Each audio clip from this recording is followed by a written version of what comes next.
اللهم علمنا ما ينفعنا وانفعنا بما علمتنا وزدنا من لدنك علما نافعا يا أرحم الراحمين. رب اشرح لي صدري ويسر لي أمري واحلل عقدة من لساني يفقه قولي. أما بعد. All praise is due to Allah subhanahu wa ta'ala, and peace and blessings be upon his beloved Prophet Muhammad sallallahu alayhi wasallam. We began in the last lesson with regards to the rulings related to al-ghusl, which is the purification to remove the major impurity, which is al-hadath al-akbar. And we mentioned what obligates ghusl, what obligates a person to have to make ghusl, which is the shower, the obligatory shower. We mentioned the reasons why, or what makes a person have to do that ghusl, and when is it considered sunnah, like on Friday, on Eidain, and so forth, and when it's considered to be recommended. Now inshallah we'll mention what are the obligatory acts when it comes to ghusl, meaning what does the person have to do in order for them to have be done or have made ghusl. Because ghusl, same as wudu, you perform wudu to be able to what? To be able to perform salat, to be able to perform the ibadat. Without wudu, you can't perform these acts of worship.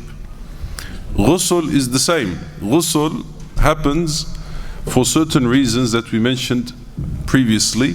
So in order for us to be able to do an act of worship, then we have to perform ghusl. And ghusl, which is the major impurity, the shower to remove the major impurity, has obligatory parts related to it. With wudu, we mentioned there's 4. يا أيها الذين آمنوا إذا قمتم إلى الصلاة فاغسلوا وجوهكم وأيديكم إلى المرافق وامسحوا برؤوسكم وأرجلكم إلى الكعبين. There's 4 obligatory actions to wudu: washing the face, washing the arms to the elbows, washing the head and the feet. These are the obligatory acts of wudu. For ghusl, there are also obligatory actions. The first and foremost is that the whole body, from top till toe, the whole body has to have, or water has to reach the entire body. Water has to reach the entire body. Meaning that any place that there is hair or so forth, water has to reach the skin. It is not sufficient that it just reaches the hair.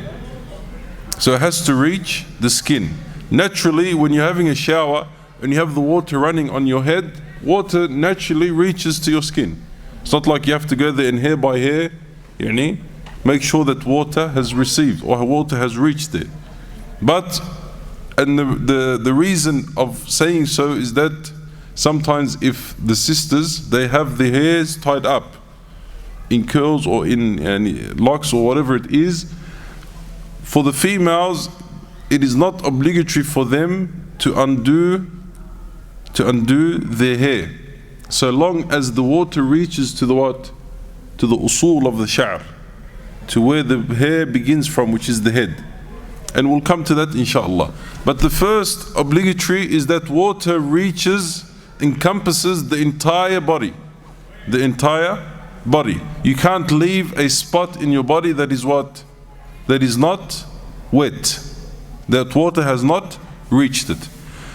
Also, doing madmada and istinshaq. Madmada is gargling water, and istinshaq is when you take water into your nose and you release it. Madmada and istinshaq is also obligatory in the Hanafi madhab. In the Hanafi madhab, you have to do madmada and istinshaq. You have to do the gargling in the mouth and the cleaning of the nose. Only in the Hanafi madhab that is considered as obligatory.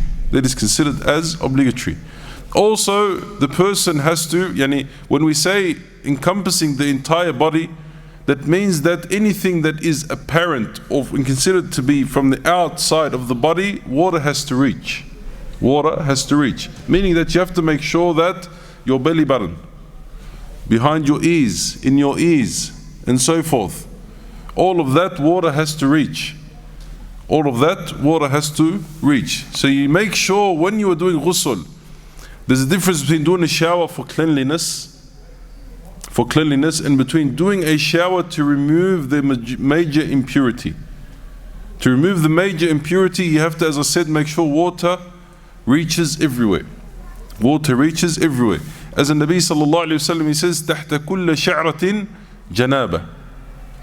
Under every hair there is a major impurity. And that's to sort of emphasize the need to encompass the whole body with water. If a man has long hair and his hair is tied and so forth, then the man has to what?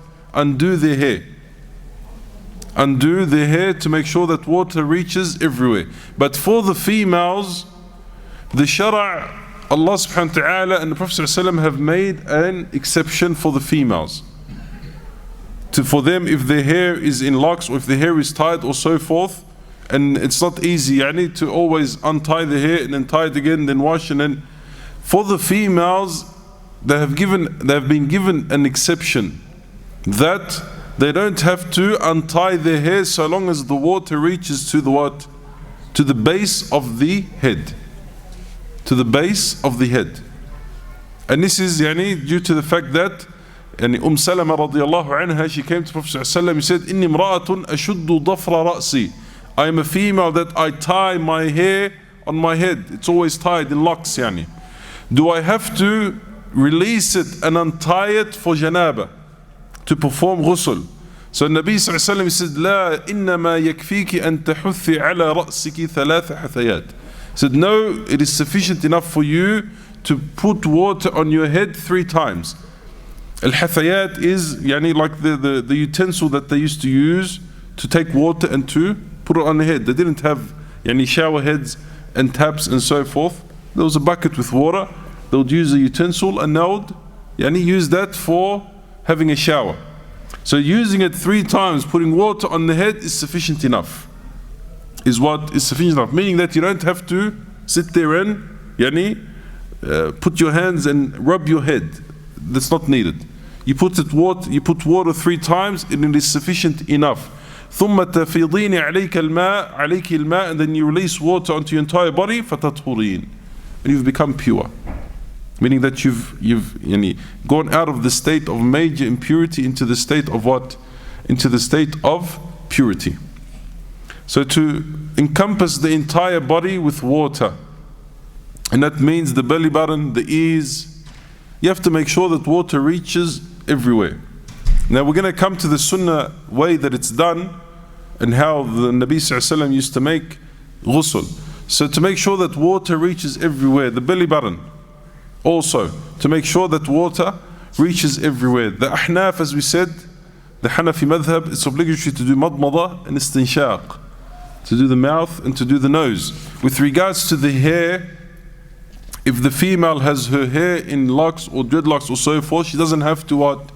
Undo them. It's sufficient enough for her to make sure that water reaches the base of the head.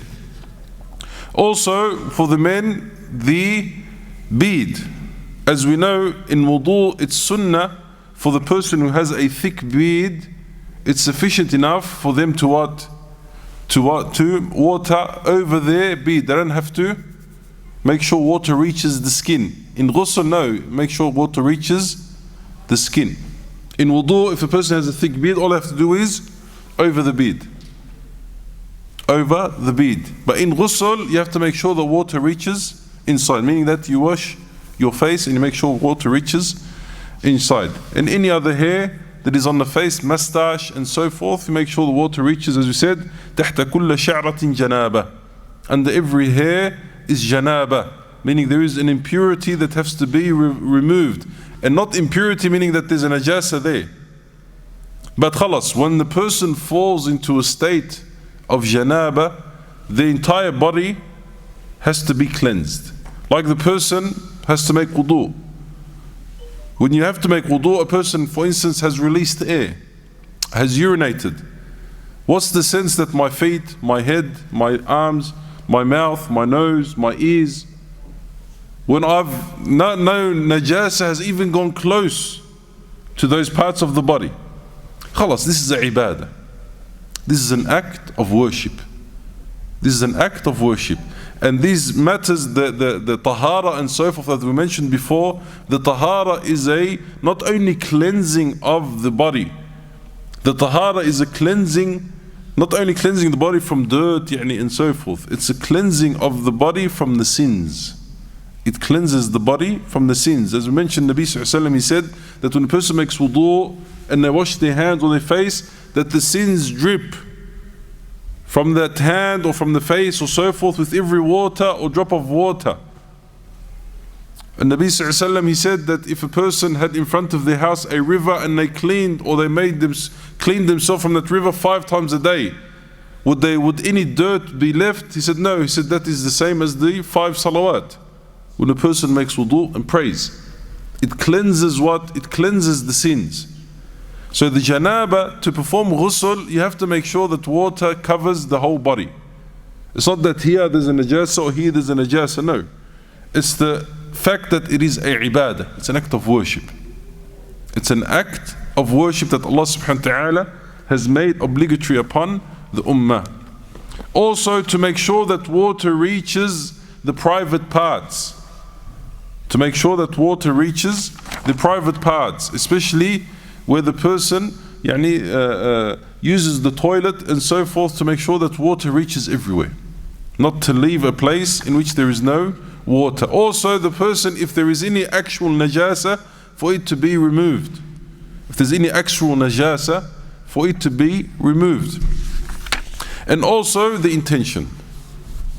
Also the intention. According to the Shafi'i madhab, not the Ahnaf say it's sunnah. But also to have the intention that I'm going to do what? Ghusl. That I'm going to do ghusl. And the reason why it's important for these acts to have the intention is to differentiate, as I said, between the shower that's just for cleanliness and between the shower that is to remove the janaba, to remove the major impurity. So to enter with that intention. And it's not here and wallah you stop and you say Bismillah Allahumma nawaitul ghusl. That doesn't mean that. The intention itself, when you're entering, you're opening the door and you're entering to the shower and you're preparing your clothes, that's enough of a what? Intention. That's enough of a intention. That you've put your clothes, you're going in and you need to remove that najasa. The only reason that you're going into the shower is because you need to remove that major impurity. So that's sufficient enough of a what? Of a niyyah, of an intention. See, some ibadat need a higher level of intention.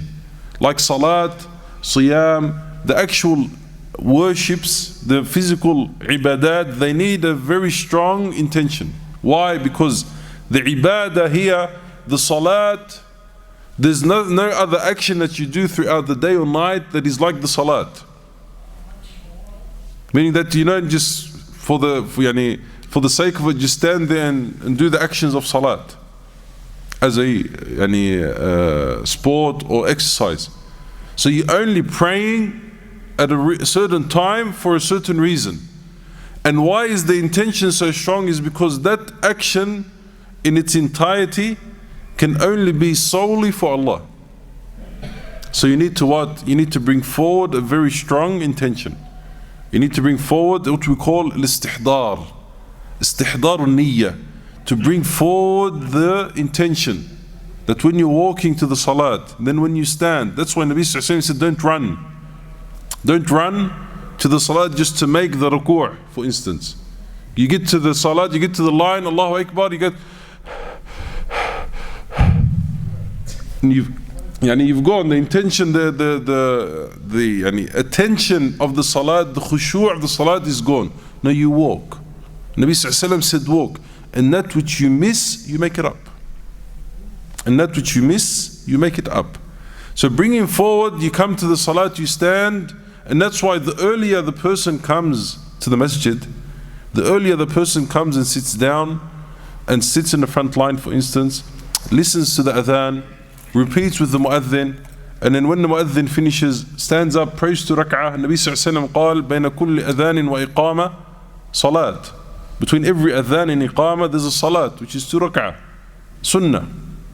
And Nabi sallallahu alayhi wa sallam said that the dua between the adhan and iqamah mustajab.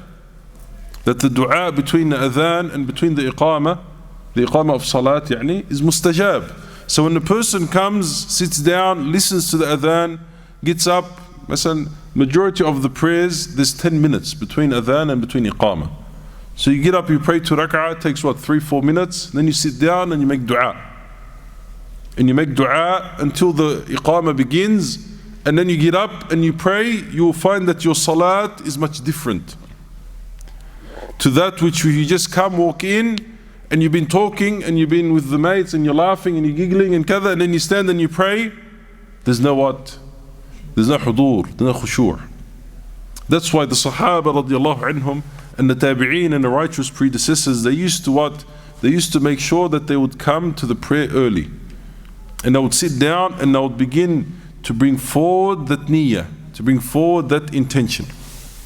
Now, so the intention is something that is very important. And Nabi sallallahu alayhi wa sallam, he said in a famous hadith, in a very important hadith, إِنَّمَا الْأَعْمَالُ بِالنِّيَّاتِ وَإِنَّمَا لِكُلِّ امْرِئٍ مَا نَوَى. Actions are due by their intentions, and the person will be given in accordance to their intentions. In accordance with their intentions. So it's very important that the person makes the intention also. The sunan of ghusl and how it's done by the sunnah is, as we said, to begin with the intention. To begin with the intention, and mahallun niyya al-qalb. The place of the intention is the heart. The place of the intention is the heart. Now some ulama have said that if the person is very, very weak in their intention, then they can say it on their tongue, but only for a period of time. Only for a period of time, meaning when the person is never prayed in their life or has missed the qadha, and they're finding it difficult to have that intention, that they can have the intention verbally to themselves. And they come, they pray, for instance, Salat al-Dhuhr, Bismillah nawaitu Salat al-Dhuhr. But that, as they said, can only be done for a short period of time, because it's not something that's from the sunnah, it's not something that is regarded as from the sunnah of the Prophet ﷺ. But here the intention is in the heart. So you have the intention in the heart. And some of the ulama, as I said, gave that excuse, but only for a very short period, to use the tongue to sort of strengthen the heart, to use the tongue to strengthen the position of the heart. So to begin with the intention and to begin with the basmala tasmiyah, as the Nabi sallallahu alayhi wa sallam, because the ghusl itself has wudu. The ghusl itself has wudu in it. And then first and foremost, to begin by what? Washing the hands. To wash the hands, as the Prophet ﷺ, he did. And then to wash the najasa that is on the body. Meaning first and foremost to wash the private parts. The first thing to do is to wash the private parts. Even if there's no najasa, but to be sure. Even if there's no najasa there, but to be sure. And to make sure that water reaches everywhere. And then to make wudu before performing ghusl, the same way you make wudu for salat. Except Nabi sallallahu alayhi wa sallam, he used to leave washing his feet until the end. Why? Because the water would gather in the same place that they would make wudu. They didn't have drains, yani. They didn't have a drain for the water to drain from. The water would gather, so he would leave washing his feet till the end. And he'll finish his entire body, and then as he's leaving, he'll wash his right foot, he'll step out, then wash his left foot, and then step out. But nahna today we have drains, we have kada, you can do your feet in the beginning. Or if you want to, you can leave it until the end. Third is to put 3, and this is, as we said, at the time of Prophet ﷺ, they used to use buckets of water. They have a bucket, khalas, you have that amount of water, that's it, that's what you're having a shower with. Meaning that you're going to be very mindful of the amount of water that you're using. You have that much amount of water to use. That much amount of water to use. I remember, subhanAllah, when we went to Lebanon when we were kids, our parents took us to Lebanon, and this is, I'm talking over 25 years ago. Over 25 years ago. And it was still common, and it's still common to today, that you have a shower in with a bucket. bucket of water, they sell chairs that you sit. There's the tub there, but there's no use for that tub. It's just there for the shower. And you'd sit on the chair and you'd use the bucket. And you're in there 5, 6 minutes, 7 minutes, and then you're out. And it teaches you to be mindful of what? Water usage. To be mindful of water usage. So here the Nabi Sallallahu to use the cup or the utensil 3 times over the head. That's where you begin with. 3 times over the head to make sure that the water that the water reaches the head. And then the person begins by putting the water over their body. Hello, when you're in the shower, if you want to try to implement the sunnah as much as you can, you put your head under the water once, then you put your head under the water twice, and then you put your head under the water 3 times, the 3rd time. And then you begin with what? Or you take your whole body and you go in 3 times. This is if you want to sort of replicate the sunnah. Replicate the sunnah. And then you start with your right side. Meaning that you put your right side under the water first and you clean your right side. And then you take your left side under the water and you clean your left side. And you make sure that you make sure that water reaches everywhere. Make sure that water reaches everywhere. And something simple, soap. Now we use soap. Today, there's hardly anyone that doesn't use soap. So use soap. If you want to do something, trying to implement the sunnah or trying to replicate the sunnah, you start with your what? With your right side. Putting soap on your right side and then putting soap on your left side. And then cleaning yourself. Trying to replicate the sunnah of the Prophet sallallahu alaihi wasallam. And to make sure that water reaches everywhere. You have to make sure that water reaches to everywhere of the body. And to make sure that the person leaves and they are cleansed. And that they leave and that they are cleansed. And the same thing as we mentioned with wudu, not to use too much water. You have people that go into the shower, they're in the shower for half an hour, 40 minutes, 45 minutes in the shower. No, the shower shouldn't be longer than 5 to 10 minutes, 10 minutes max. 10 minutes max. You go in there, you clean yourself, clean your body, and you step out. One thing that subhanallah that unfortunately has entered upon the ummah is that for some reason, Allah knows why, we like to spend a lot of time in the bathroom. We like to spend a lot of time in the bathroom. Person goes into the toilet, supposed to be in and out 5 minutes, in there for 10-15 minutes. And a lot of the times it's because we take in with us the phone. We take in with us the phone. And the person sits on the phone, opens YouTube or opens Facebook, and that's it, yallah. They've thing after thing, it just it distracts you. It distracts you, and then you're sitting there, and before you enter into the toilet, you make a dua, وَأَلَّهُمَّ نَعُوذُ بِكَ مِنَ الْخُبْثِ وَالْخَبَائِثِ. But you go in there and you sit for 10, 15, 20 minutes. You sit there, no, the person goes in, does what they need to do, and leaves. And then they leave. You don't sit there and start doing things. It's the same thing with the shower. You go and do what you need to do and you leave. I don't care how dirty you are, you don't need half an hour in the shower. You go in, clean yourself, and then you leave. You be mindful. That's why having some facilitations in matters like taps and hot water and this and that, it's made us not value these blessings. It's made us not value these blessings. When you have the tap there, you lift it up and water comes down. You have the shower, the person sits there for 20-30 seconds regulating between the hot and cold water before jumping under the shower. Having that ability to do so, and we didn't have that, or the people before us didn't have that, but that's made us not value.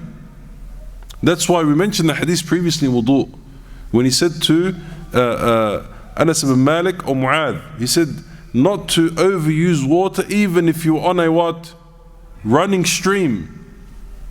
said, لا تسرف بالماء. Don't overuse water. ولو كنت على نهر جار. Even if you're on a running stream, meaning that doesn't mean that the water is there that you have to what? Use it all. No, you use what is enough for yourself and then that's it. You use what is enough for yourself and then that's it. So the facilitation of these matters has made the value of it to us drop. We don't value it as what? As much. We don't value it as much. That's why we need to be mindful of these blessings. We need to be mindful of these facilitations. Not saying to go off and to call the plumber, tell him, look, I need you to cut off all the taps in my house. And I'm only going to have one tap and buckets, and that's it. No, it doesn't mean that, but it means to be mindful. To be mindful of the things that Allah subhanahu wa ta'ala has made easy for us. Has made easy for us. And from it is the water. From it is the water. I remember I was watching one show once, subhanAllah, he mentions that, and this is in recent times, in certain cities in Egypt, there are over 5 buildings, each building about 10 floors. 5 buildings would share one tap of water. 5 buildings would share one tap of water. And that's it. So they now, the basic instinct of the human being becomes what? I'm not going to come up and down every 2 minutes for water. I'll go down, get what I can, take it up, and in that amount of water that I have, I'll be very what? Very mindful with it. I only use what I need.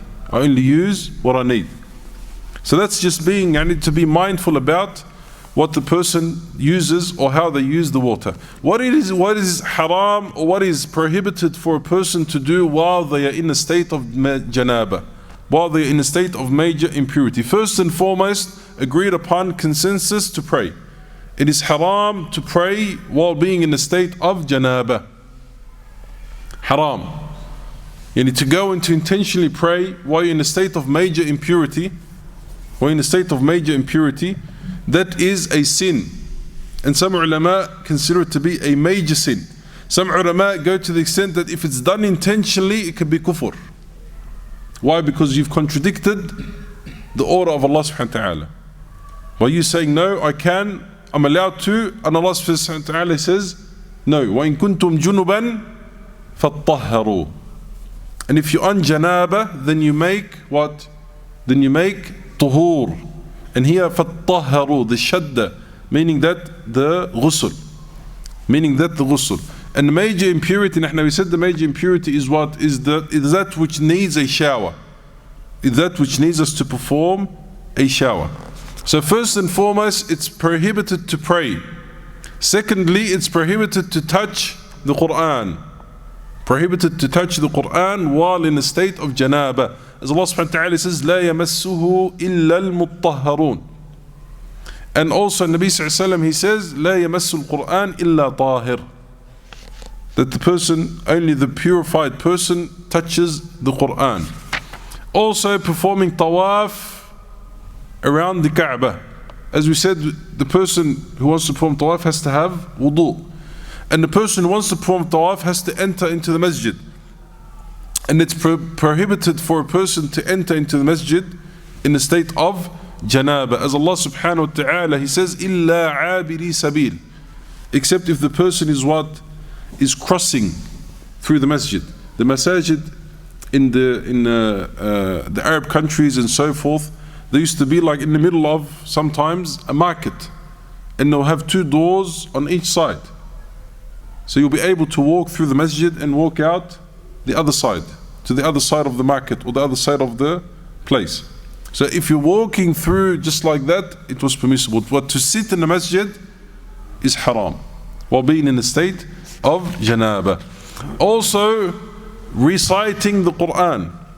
Reciting the Qur'an while in a state of major impurity is also haram, even if it's less than a verse and if the intention is to recite. But if the intention is to make dhikr or dua or to praise in a verse, then that is not haram.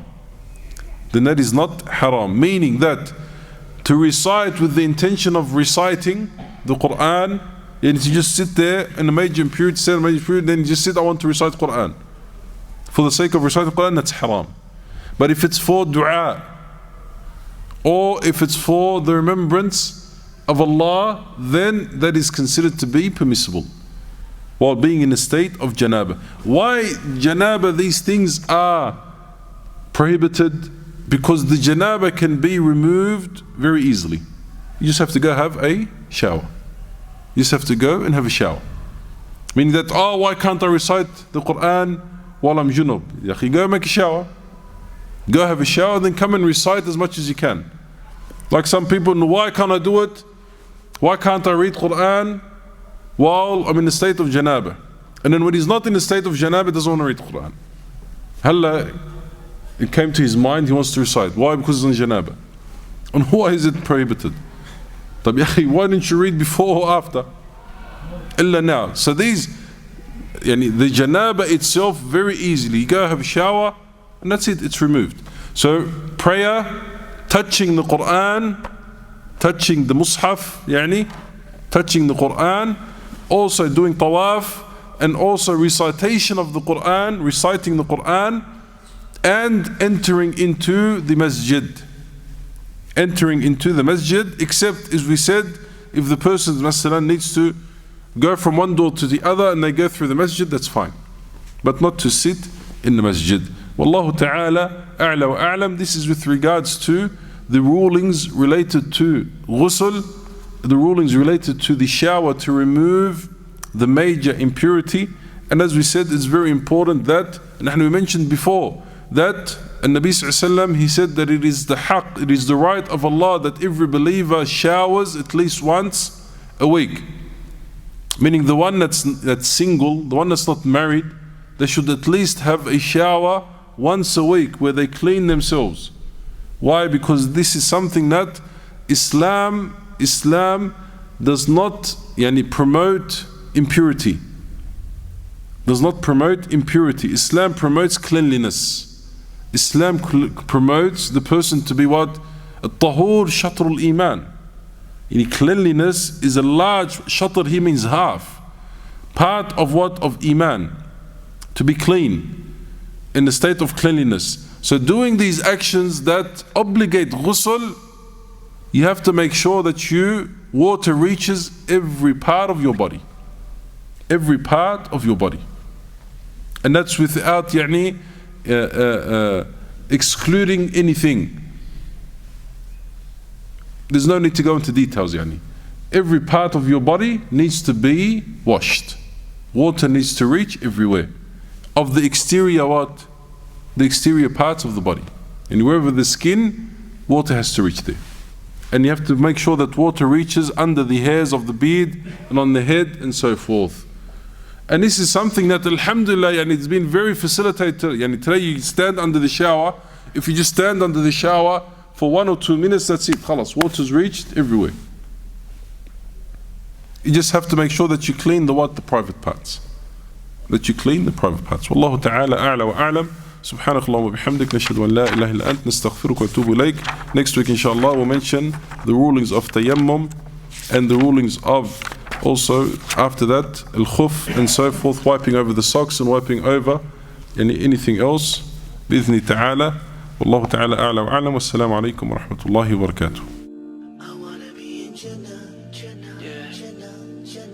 Every Muslim dreams to be up in Jannah, Jannah, Jannah, Jannah. A pious person's destiny. Inshallah in Jannah, Jannah, Jannah, Jannah.